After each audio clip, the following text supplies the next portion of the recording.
Ono što je obeležilo odrastanje početkom 2000-ih svakog od nas definitivno je bila muzika.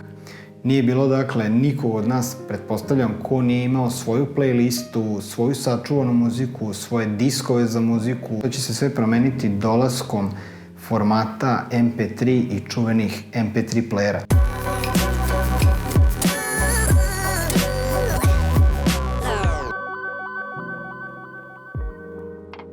Ono što je svima nama poznato, to je da je muzika tokom našeg odrastanja bila podeljena 99% na radio, kasete, gramofonske ploče, CD. CD je bio klasičan nosač zvuka za sve nas koji smo imali Walkmane ili smo imali svoje kolekcije u velikim torbama za CD-ove. Sećate se svi tih torbi sa džepovima za CD-ove gde ste vi ispisivali imena, pesama koje su se nalazili na tim CD-ovima, koje ste besomučno rezali dok ste se snalazili za sve te pesme koje ste morali da nađete, da ih skinete, da ih ripujete, pa da ih negde presnimite, na kraju ih sačuvate. Pa tako je dolazak rip-offa MPEG-a, odnosno MPEG kodeka, MPEG Audio Layer 3, odnosno MP3 playera, odnosno MP3 formata, došlo i do pojave MP3 playera. MP3 player je bio u tom momentu jedna od revolucionarnih pojava, zato što je potpuno počelo da potiskuje stare nosače zvuka, odnosno kasetofone i diskmene, odnosno Walkmane i diskmene.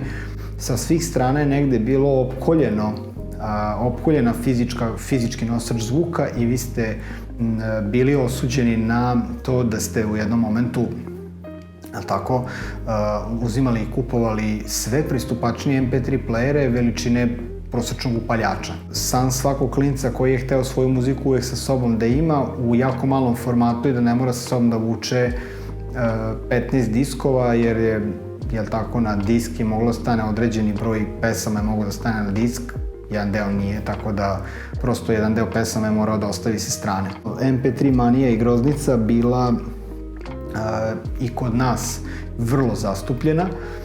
Neka moja prva iskustva sa MP3 playerima bio je čuveni neki VEG MP3 player koji je izgledao kao i svi isti playeri, dakle imao je napred play, pause, mali onaj monohromatski LCD ekran u plavoj boji, čini mi se, pošto je MP3 bio plav, i imao je gore na ćošku MP3 playera mali menjač gde ste vi menjali pesme napred i nazad. Naravno, taj menjač je odmah riknjavao posle nekog vremena, jer se zaglavljivao, a napred na prednjem, da kažemo na nosu MP3 playera je bio USB stick koji ste ubacivali u računar i sasvim lako prebacivali muziku. Taj MP3 koji sam imao 256 megabajta.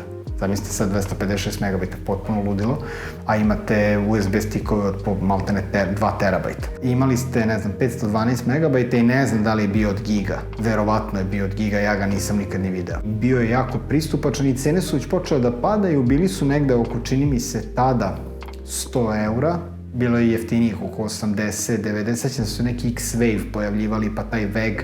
To su bile neke polumarke koje su bile neka Kina i nešto. Apple iPod, koji se pojavio 2001. godine i imao je kapacitet 5 GB, što je bilo poprilično skupo i dobro.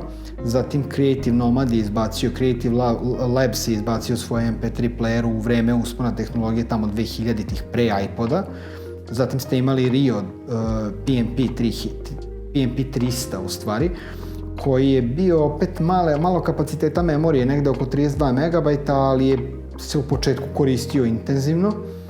I kasnije ste imali i Sonyjev Network Walkman koji je izašao 2001. godine i tako je Sony ušao u svet MP3 playera. MP3 je funkcionisao poput hard diska ili flash memorije na koju ste vi ubacivali svoje omiljene pesme i prosto jednim ubacivanjem u računar ste prebacivali željene pesme tu. Sad, tu je dolazilo i do nekih problema, recimo Apple je imao svoj, i dan danas ima svoj iTunes servis preko kog ste morali kao preko proksija da prebacujete pesme.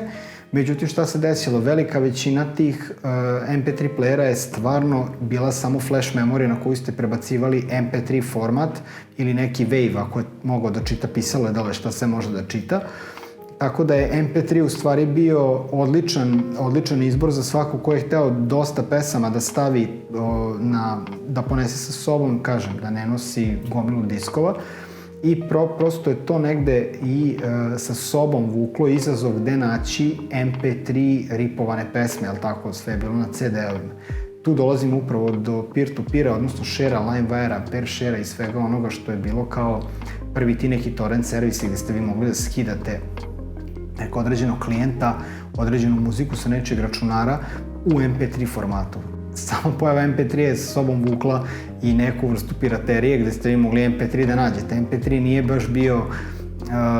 nije baš bio, da kažemo, nelegalan, ali bio je prvi format koji nije narušavao kvalitet zvuka u toj meri, a mogao je da se nosi i da se kompresuje. Pesma je mogla numera da se kompresuje i nosi u dobrom formatu sa dobrim kvalitetom zvuka, da ga ne naruši, a opet da ga stavi na tako mali nosač zvuka i da ga nosite svuda sa sobom. Prednosti MP3 su bili ta kompaktnost u fajlu i to što ste mogli to da skidate s nečeg računara preko peer-to-peer-a, odnosno LimeWire-a i opet kažem Bear Share-a. LimeWire i Bear Share su bili na ivici zakona uvek, tako su i nestali, tako su i se istvorili, tako da su MP3 baze ljudi koji su sakupljali dobru muziku postojale u nekim milionskim iznosima i dan danas se sećam koliko sam ja imao foldera, pa su se te pesme slagale, pa su išle po rock, metal, narodno, za kola, kao sve ono što se slušalo u tom momentu, a imalo je određeni period kad se sluša i šta se sluša i s kim se sluša. Tako da MP3 playeri su imali ulogu i neku socijalnu ulogu u svemu tome. Nosili ste određenu količinu pesama, niste mogli sve kao danas na neke internet usluge kada je internet jako lako dostupan.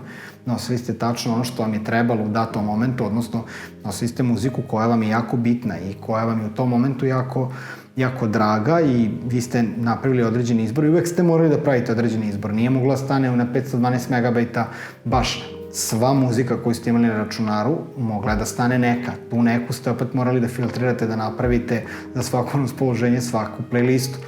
Tako da MP3 playeri su u stvari napravili od vas jednog muzičkog kritičara gde ste vi pažljivo slagali u svoj MP3 player sve ono što hoćete da slušate na putu do škole, u školi, na ekskurziji, dok putujete negde ili ste samo kod kuće radite nešto i slično.